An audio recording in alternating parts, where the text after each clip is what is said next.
Gervonta Tank Davis's name has been taken down several levels, not due to a lack of skill, but because he doesn't have a clear desire to be in the sport anymore.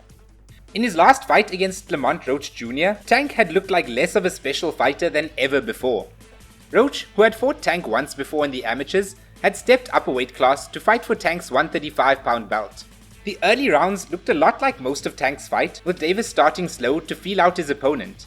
Roach, however, seemed a lot less tentative to exchange with Tank up close, and seemed to take his power a lot better than most previous opponents. In the middle and later rounds is usually where Tank sets up traps and starts to open up his opponents, but Roach showed elite ring IQ to stay focused and observe what Tank was planning. The biggest talking point of the fight was when Gervonta took a knee on his own and walked to his corner.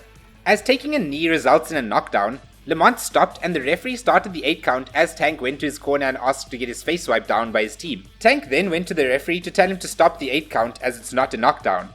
This is where it got extremely weird, as the referee obeyed Tank's command, when it should be the other way around. Tank would later go on to say that he was unaware that taking a knee results in a knockdown, and he was also unaware of what round it was throughout the fight, and stated that ring girls need to be brought back for this reason. All this points to Tank not taking the sport seriously at all anymore. The knockdown incident proved far more significant than what it initially was, as the fight was ruled a draw. With the knockdown being officiated, this would have meant a win for Roach. Aside from this, Roach and many others had the close fight going Roach's way anyway.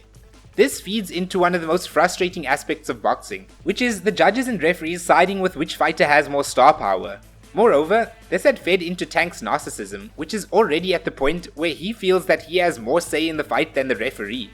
What this fight also showed us is that a fighter like Roach, who has great boxing IQ and a good chin, is already at a level to box competitively with Tank, and maybe there is truth to the critics who think that Tank has been cherry-picking his way through his career.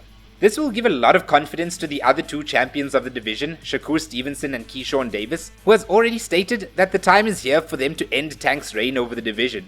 Let me know in the comments where you think Tank's career is headed from here. Also, if you're enjoying the content on this channel, please do consider subscribing and leaving a like on the videos. It helps us tremendously. Until next time.